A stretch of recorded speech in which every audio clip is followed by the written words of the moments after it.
PDA है अखिलेश यादव का PDA. PDA पर अखिलेश यादव काम करने जा रहे हैं। दादरी में पहले शुरुआत होने जा रही है। उत्तर प्रदेश में समाजवादी पार्टी कमजोर है, ये भी एक सच्चाई है और समाजवादी पार्टी के राष्ट्रीय अध्यक्ष इसको बकायदा जानती है। आप काम पे वोट मांगेंगे, 12 से 17 आप काम करेंगे या 7 से 12 मायावती जी ने भी काम किया था, इसमें कोई दो राय नहीं। आप काम पे वोट मांगेंगे तो आपकी सरकार नहीं। तो दबंग होते हैं, मारपीट करते हैं, दलितों का उत्पीड़न करते हैं। लगता है कि इस छवि में सुधार हुआ है जिससे 2027 में फायदा हो। पहले जब मायावती जी की सरकार थी, मायावती जी की सरकार के समय ये 20 साल से बनाया गया है कि यादव गुंडे होते हैं, यादव माफिया होते हैं। 29 तारीख को गौतम बुद्ध नगर के दादरी में समाजवादी पार्टी ने बहुत बड़ी रैली का आयोजन किया है, जिसको लेकर समाजवादी पार्टी तैयारियां कर रही है। इसी पर बातचीत करेंगे। हमारे साथ द फ्रीडम वॉइस के वरिष्ठ पत्रकार हार्दिक जी हैं। बहुत स्वागत है हार्दिक। धन्यवाद लाल बहादुर जी। सवाल यह है कि जिस तरीके से समाजवादी पार्टी ने 29 मार्च को 2027 का बिगुल फूंकने का ऐलान किया है और एक बहुत बड़ी रैली करने जा रहे हैं, और पश्चिमी यूपी में कहा जाता है कि समाजवादी पार्टी को काम करने की जरूरत है, तो जो ये रैली का है इसका क्या प्रभाव पड़ेगा और किस तरीके की तैयारियां समाजवादी? देखिए लाल बहादुर जी, समाजवादी पार्टी देखा जाए तो पश्चिमी यूपी में कमजोर है।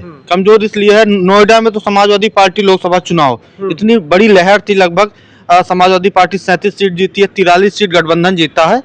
नोएडा में समाजवादी पार्टी सबसे बुरी हार हारती है और नोएडा में देखा जाए तो मुस्लिम वोटर हैं। नोएडा हुआ जो पश्चिमी यूपी का हिस्सा हुआ, वहां पर मुस्लिम वोटर हैं लेकिन यादव वोटर नहीं है। तो समाजवादी पार्टी के मूल वोटर होते हैं यादव। यादव नहीं, वहाँ जाट है, गुज्जर है। जाट हरिंदर मलिक समाजवादी पार्टी के नेता है। तमाम ऐसे नेता है। समाजवादी पार्टी ने प्रयोग भी किया था, रालोद के साथ प्रयोग किया था। समाजवादी पार्टी के साथ जाट कुछ जुड़ा हुआ है। गुज्जर समाजवादी पार्टी से जुड़ने इसलिए जा रहा है क्योंकि राजकुमार भाटी हैं, अतुल प्रधान हैं। अतुल प्रधान बड़े नेता हैं और समाजवादी पार्टी के राष्ट्रीय अध्यक्ष दादरी से कार्यक्रम बलिया तक करने जा रहे हैं। और अखिलेश यादव कहते हैं कि 403 विधानसभा सीटें हैं और हमारे पास 350 दिन बचा हुआ है। अखिलेश यादव जब दादरी में गुज्जर सम्मेलन करेंगे, उसको गुज्जर सम्मेलन ही कहा जा सकता है। यूपी में जात के नाम पर रैली करने का रोक लगा हुआ है, उसको गुज्जर सम्मेलन कहा जा सकता है। गुज्जर वोट को साधने के लिए गुज्जर उधर हैं। अखिलेश यादव गुज्जर सम्मेलन उधर करने जा रहे हैं। जाटों के लिए भी करेंगे, लोधियों के लिए भी करेंगे, मुस्लिमों के लिए तो इफ्तार पार्टी में जा ही रहे हैं। यादव वोट समाजवादी पार्टी के साथ है। यादवों के लिए भी समाजवादी पार्टी प्रयोग करेगी कि ये दूर ना जाए, लेकिन समाजवादी पार्टी से यादव दूर नहीं जा रहा। जो पीडीए है अखिलेश यादव का पीडीए पर अखिलेश यादव काम करने जा रहे हैं। दादरी में पहले शुरुआत होने जा रही है और गुज्जर के नेता अतुल प्रधान और राजकुमार भाटी से बड़ा कोई नेता समाजवादी पार्टी के पास नहीं है और कहा जा सकता है कि भाजपा के पास भी नहीं है। कुछ गिने चुने नेता है, मंत्री भी हो सकता हूँ, विधायक होंगे वहां पे, लेकिन जो प्रभाव है अतुल प्रधान का वो दो दमखम है। राजकुमार भाटी का जो तर्क करने वाला है, हर एक समाज जो हो वो पढ़े लिखे नेताओं को पसंद करता है। राजकुमार भाटी से बड़ा शायद ही कोई तार्किक नेता न तो भाजपा के पास है, न कांग्रेस के पास है, न समाजवादी पार्टी के पास तो हैं राजकुमार भाटी। और तेज तर्रार लड़ने वाले विधायक अतुल प्रधान है। आप विधानसभा में देखते होंगे नेता प्रतिपक्ष माता प्रसाद पांडे हैं, लेकिन उनका लगभग काम अतुल प्रधान कर देते हैं। रागिनी सोनकर समाज की नेता है, वो कर देती हैं।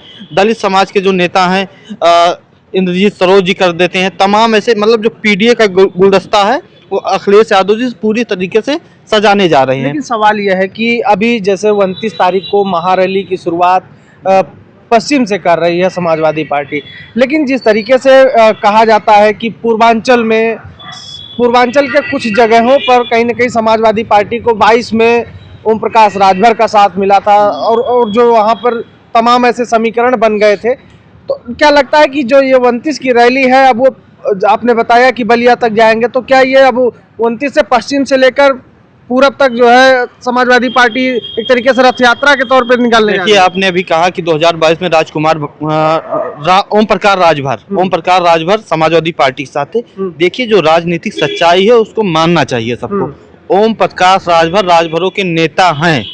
हालांकि समाजवादी पार्टी के पास भी नेता हैं राजभर समाज के। रामचल राज भी कभी बड़े नेता थे, अभी भी बड़े नेता हैं राजभरों के, पढ़े लिखे नेता हैं, मंत्री रहे हैं। भाजपा के पास भी अनिल राजभर है, लेकिन ओम प्रकाश राजभर जो एक अपने लोगों को अपनी भाषा में जोड़ते हैं, ओम प्रकाश राजभर के आने से समाजवादी पार्टी को फायदा हुआ था। प्रकार राजभर से उनकी समाज जुड़ी हुई है। आपने पश्चिम की बात किया, पश्चिमी उत्तर प्रदेश में समाजवादी पार्टी कमजोर है, ये भी एक सच्चाई है। और समाजवादी पार्टी के राष्ट्रीय अध्यक्ष इसको बाकायदा जानते हैं, क्योंकि एक समय था 2019 में इटावा हारे थे, कन्नौज हारे थे, फिरोजाबाद हारे, तमाम अपना गढ़ हारे थे। और गढ़ इसलिए हारे थे कि जो और जातियां हैं, जो पीडीए की और जाति हैं, गुज्जर हुए, जाट हुए, लोधी हुए, कनौजिया हुए, तमाम ऐसे जो नेता हैं, तमाम ऐसे जो समाज है जो यादव से दूर हो गया था, दलित हुए, दलित में जाटो हुए, पासी हुए, पाल समाज तो पूरी तरीके से एक समय था जो दूर हुआ था। तभी समाजवादी पार्टी 47 पे आई थी। तो एक एक लोगों को जोड़ रहे हैं। श्यामलाल पाल को बनाए प्रदेश अध्यक्ष, प्रतापगढ़ के एक नेता पाल समाज के अपना दल के प्रदेश अध्यक्ष थे, वो जुड़ते हैं। पाल समाज, अब देखा जाए, अगर आप ग्राउंड पे जाते हैं, हम तो जाते हैं ग्राउंड पर, आप भी जाते हैं, देखते होंगे कि पहले से हाँ से ना हो गया है। लेकिन जब धीरे धीरे सभी समाज के लोग जुड़ते रहेंगे, छोटे छोटे समाज के लोग, छोटी छोटी पार्टियां, चाहे विश्वकर्मा हुए, चाहे लोहार हुए, चाहे कुम्हार हुए, चाहे जो हुआ, जब जुड़ेंगे तभी एक बूथ पे आप अगर देखते होंगे गांव के, तो जरूर एक गांव में एक कुम्हार का घर होगा, एक बढ़ई का घर होगा, तो वही सब बूथ ही जिताते हैं। अच्छा, एक सवाल ये भी है कि जो सबसे बड़ा वोट बैंक माना जाता है दलित वोट बैंक, पूरे उत्तर प्रदेश में लगभग हर सीटों पर ठीक ठाक मात्रा में है, ठीक ठाक वोट बैंक है। लगता है कि दलित जुड़ पा रहा है पीडीए से? देखिए, अयोध्या में अवधेश प्रसाद सामान्य सीट पर, अवधेश प्रसाद को अखिलेश यादव ने, जो दलित समाज से, पासी समाज से थे, उनको प्रत्याशी अखिलेश यादव ने बनाया। जब बनाया तो अवधेश प्रसाद को पासी ने वोट दिया, कनौजिया ने वोट दिया, जो दलित में सोनकर होते हैं, खटीक होते हैं, उन्होंने वोट दिया। और लगभग 60-70 हजार से जो कागज में जीते थे, वहाँ के लोग बताते भैया और जीते थे, वो और जीते थे। उसमें बेईमानी हुई, फिरोजाबाद, माफ कीजिएगा, फर्रुखाबाद में बेईमानी हुई, फूलपुर में बेईमानी हुई, ये सब आरोप समाजवादी पार्टी लगाती है। तो मुझे तो यही लगता है, और समाजवादी पार्टी के राष्ट्रीय अध्यक्ष भी जैसे समान कई सीटों पर मेरठ में लड़ा दिए थे एक दलित प्रत्याशी प्रभु श्री रामचंद्र अरुण गोविल के खिलाफ। तो हमें लगता है कि कई ऐसी सीटें हैं जो पहले से समाजवादी पार्टी के दिग्गज नेता लड़ते आए हैं, वहां पे भाजपा के गढ़ को हराने के लिए। अभी आपने कहा कि कई ऐसी सीटें जहाँ पे दलित बहुत ज्यादा हैं, लेकिन वो सीटें सुरक्षित नहीं है। जहाँ पे सुरक्षित है वहीं पे लोग लड़ाना चाहते हैं। लेकिन अखिलेश यादव की ये जो पीडीए है पूरी तरीके से बदल गई है। जहाँ पे सामान्य सीटें, शहरी सीटें हैं, जहाँ पे ये लगेगा कि पंडित जी को लड़ाएंगे, पंडित जी के लोग भाजपा को ही चले जाएंगे, वहां पर वो दलित लड़ा देंगे। और दलित लड़ा देंगे तो दलित की मजबूरी हो जाएगी। देखिए, यूपी में आज भी सच्चाई है, आप काम पे वोट मांगेंगे, 12 से 17 आप काम करेंगे, या 7 से 12 मायावती जी ने भी काम किया था, इसमें कोई दो राय नहीं। आप काम पे वोट मांगेंगे तो आपकी सरकार नहीं बनेगी। आपको एक समीकरण बनाना होगा, आपको राजभर को साथ देना, राजभर को उनकी हिस्सेदारी देनी होगी, कुर्मी समाज को हिस्सेदारी देनी होगी, पाल को देनी होगी, गुज्जर हैं उनको देनी होगी, जाट है उनको देनी होगी। जो बड़ी पार्टी है, जो बड़े नेता रहेंगे, उनको सबको जोड़ना होगा, तभी समाजवादी पार्टी की सरकार बनेगी या कोई भी दल हो बनेगा। ठीक है, लेकिन एक सवाल और ये उठता है कि उत्तर प्रदेश में समाजवादी पार्टी की अगर हम बात कर रहे हैं तो समाजवादी पार्टी का कोर वोटर है यादव। भारतीय जनता पार्टी ने पिछले कई सालों से लगातार यादवों को क्रिटिसाइज किया है, गुंडा माफिया जैसी छवि उभारी है कि यादव दबंग होते हैं, मारपीट करते हैं, दलितों का उत्पीड़न करते हैं। लगता है कि इस छवि में सुधार हुआ है जिससे 2027 में फायदा हो सपा को? ये जो छवि आप कह रहे हैं, ये भारतीय जनता पार्टी 2014 के बाद 2013 से बनाना शुरू की, जब नरेंद्र मोदी की लहर चली। उससे पहले जब मायावती जी की सरकार थी, मायावती जी की सरकार के समय ये 20 साल से बनाया गया है कि यादव गुंडे होते हैं, यादव माफिया होते हैं। इनके लोग कहते थे कि इनके लोग थाना पे बैठकर कब्जा करते हैं, जब उनकी मायावती जी की सरकार रहती थी। और उनके लोग कहते थे कि यादव जबरदस्ती उनका शोषण करते हैं। सबसे मजबूत, देखिए, जिनकी सरकार होती है इसमें कोई वो नहीं है। अभी आरोप लग रहा है ना, ठाकुरों पर आरोप लग रहा है कि ठाकुर साहब जो है पूरी तरीके से मुख्यमंत्री हो गए हैं। जब मायावती जी की सरकार थी तो कहा जाता था कि दलित समाज के एक खास जाति को कहा जाता था कि वो मुख्यमंत्री हो गए हैं। जब मुलायम सिंह जी की सरकार थी, अखिलेश यादव जी की सरकार थी, तब कहा जाता था कि यादव हो गए हैं। तो यादव, खासकर एक आरोप ये भी लगाया गया जब भारतीय जनता पार्टी आई तो ये कहा गया कि कुर्मी, पाल, गुज्जर जो भी पिछड़ी जातियां हैं, उनके हिस्से को अखिलेश यादव ने, शिवपाल सिंह यादव ने, मुलायम सिंह यादव ने यादवों को दे दिया। सब पिछड़ों के आरक्षण में जितने पुलिस भर्ती थी, जितने एसडीएम थे, एक आरोप भी लगा था कि 86 में 56 यादव एसडीएम बनाए गए थे, जबकि इसमें कोई सच्चाई नहीं थी। और मतलब तमाम जो शिक्षक भर्ती थी, ये आरोप लगता था कि इनके हक को दे दिया गया, ये लोग थाने में बैठ जाते हैं, सरकार रहती है, पूरी तरीके से गुंडाई करते हैं। कुछ ना कुछ उसमें सच्चाई रहती है, लेकिन अभी भी सच्चाई है। अगर आप आंखों से देखेंगे तो खास जात की सरकार चल रही है। तो ऐसे होता जिनकी होती है, जो विपक्ष के लोग होते हैं वो तो भूमिका बनाते हैं। अगर आज से 5 साल बाद ये चर्चा किया जाए तो ठाकुर साहब के लोग, राजपूत समाज के जो लोग हैं, वो अगर कभी चर्चा करेंगे तो ये कहा जाएगा कि समाजवादी पार्टी के एक नेता थे अखिलेश यादव जी, नेता उस समय भी रहेंगे, मुख्यमंत्री हो सकता रहे। अखिलेश यादव ठाकुरों को बदनाम किए गए, ठाकुरों को एक आरोप लगाए कि गुंडे होते। तो जैसे आज हम चर्चा कर रहे हैं, कल हो सकता है वो लोग चर्चा करें। तो ऐसे आरोप यादव समाज पे जो लगा है वो मायावती जी के समय से लगता आया है। अगर आप पावरफुल रहेंगे, कोई कुर्मी समाज को क्यों नहीं कहता है? अभी सोनेलाल पटेल जी अगर मुख्यमंत्री हो गए होते तो कुर्मी समाज आज बाहुबली होता कि नहीं होता? जो पावरफुल लोग होते हैं, कोई ये तो राजनीति बदनाम करने के लिए वो तो किया जाता है। कहीं ना कहीं एक राजनीतिक विडंबना है। लेकिन सवाल यह है कि 27 कहीं ना कहीं समाजवादी पार्टी के लिए बहुत ही महत्वपूर्ण है। पिछले 10 सालों से सत्ता के बाहर है और जिस तरीके से एक बात हो रही है कि समाजवादी पार्टी पिछड़ों के साथ, दलितों के साथ और जो अन्य भी निचले पायदान पे खड़े हैं, शोषित हैं, वंचित हैं, उनके साथ पीडीए के फार्मूले के साथ खड़ी है। लगता है कि समाजवादी पार्टी सत्ता में आएगी तो तमाम जो ये बातें हो रही हैं ये जमीन पे उतरेंगी, धरातल पे लोगों को फायदा होगा। समाजवादी पार्टी कई पॉइंट में आगे है, इसलिए आगे है कि 10 साल से योगी जी की सरकार है। अभी यूपीएसआई का एग्जाम हुआ था, लगभग 4500 भर्तियां थी, 4500 से ज्यादा भर्तियां थी, 15.5 लाख से ज्यादा लोगों ने फॉर्म भरा था और वो 47 एक पद के लिए थे। और वो लोग थे जिनकी हाइट थी, जो ग्रेजुएशन कर चुके थे। बहुत है जो ग्रेजुएशन नहीं किए हैं, पुलिस सोचते हैं सिपाही हो जाएं, बहुत आर्मी की तैयारी करते हैं। मतलब एक हाइट, हमारे हिसाब से करोड़ों लोग बेरोजगार हैं। और 10 साल से योगी जी की सरकार जो है उसको युवा जो पढ़ रहे हैं उस पे होगा। पहली बात तो पीडीएफ फार्मूले में नहीं आएगा। अगर बेरोजगारी पे होगा तो पीडीएफ नहीं आएगा।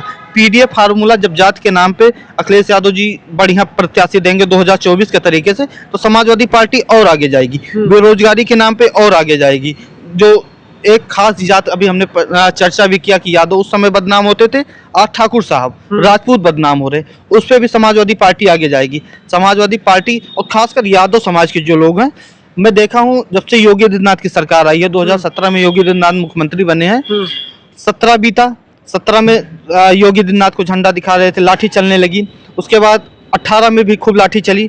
19 में जब गठबंधन हुआ तो एक गठबंधन जो पहले से था, नेताजी के समय से था, मायावती जी, काशीराम जी के समय से था, एक पूरी तरीके से एक समाज, दलित समाज, खास एक जात है दलित समाज का, एक जात यादव से नफरत करता था। लेकिन वो खाई पटी, यादव के लोग दलित के यहाँ बैठने लगे, दलित बैठने लगे, महारैली हुई, साथी एक लोगो बना साइकिल हाथी का, और जय भीम कहने लगे। जय भीम की शुरुआत ज्यादातर पूर्वांचल में पहले से भी था, पश्चिमी यूपी में होने लगा। तो उसके बाद गठबंधन टूटा, लेकिन वो जो भाईचारा था वो मजबूत हुआ। तो बसपा धीरे धीरे खत्म होती गई, 10 सीट बसपा जीती थी। तो कहीं ना कहीं समाज में पूरी तरीके से संदेश गया, तो पीडीए तो होगा ही, बेरोजगारी होगी, महंगाई होगी, और एक जात की जो सरकार चल रही है। और जात मतलब अभी भी आप गांव में जाइए तो दर्शकों को शायद बुरा भी लगे, लेकिन कहते हैं जो पिछड़े हैं, दलित हैं, वो खुलकर कहते जानते हैं अगर आप हमारे अपने हैं। अगर आप बताइए कि मैं दलित समाज से हूँ, मैं पत्रकार हूँ, अगर थोड़ी चर्चा कीजिए तो कहेंगे भैया ठाकुर पंडित की सरकार चल रही है। कहते हैं कि नहीं कहते हैं? तो ये जो है, ये भाजपा के लिए बहुत बैकफुट पे जाएगा ये। चलिए, तो ये हमारी चर्चा हो रही थी। हमारे साथ द फ्रीडम वॉइस के पत्रकार हार्दिक यादव जी थे। लगातार हम लोग ग्राउंड पे जा रहे हैं, तमाम चीज़ें जानने का प्रयास कर रहे हैं कि स्थिति क्या आज की है। 27 को लेकर जो चर्चाएं हैं, एक तरफ विपक्ष जो हर हाल में कोशिश कर रहा है कि इस सरकार को हटाया जाए और अपने आप को सत्ता में स्थापित किया जाए, दूसरी तरफ तमाम संसाधनों से लैस सत्ता ये चाह रही है कि किसी भी तरीके से इस कुर्सी पर काबिज रहा जाए। लेकिन इस बीच में जो एंटी इनकम्बेंसी बन रही है वो किस तरफ गिरेगी, या उस तरफ किस तरफ उसका झुकाव होगा, या फिर जो जनता की एक लहर है, कहा जाता है कि जैसे जो 24 में, उसके पहले 14 में जो चीज़ें लहर के हिसाब से चली थी, वो किस तरफ चलेगी, जनता का बदलाव का मूड होगा या फिर जो है सत्ता के साथ होगा, ये तो समय तय करेगा। लेकिन आज की जो स्थिति है, लोग महंगाई, बेरोजगारी, शिक्षा, चिकित्सा, तमाम ऐसे मुद्दे हैं जो लोगों की जुबान पे हैं। बढ़ती महंगाई और अशिक्षा और तमाम जो स्ट्रक्चर हैं, चाहे वो शिक्षा व्यवस्था की हो, जो ढेर ढुलमुल रवैया एक तरीके से उत्तर प्रदेश में शिक्षा को लेकर, लोग इसको लेकर चिंतित हैं और इस पर खुलकर बात भी कर रहे हैं। तो ऐसे में ये संकेत करता है कि कहीं ना कहीं 27 में इसका देखने को मिलेगा कि परिणाम कुछ इतर जाएगा।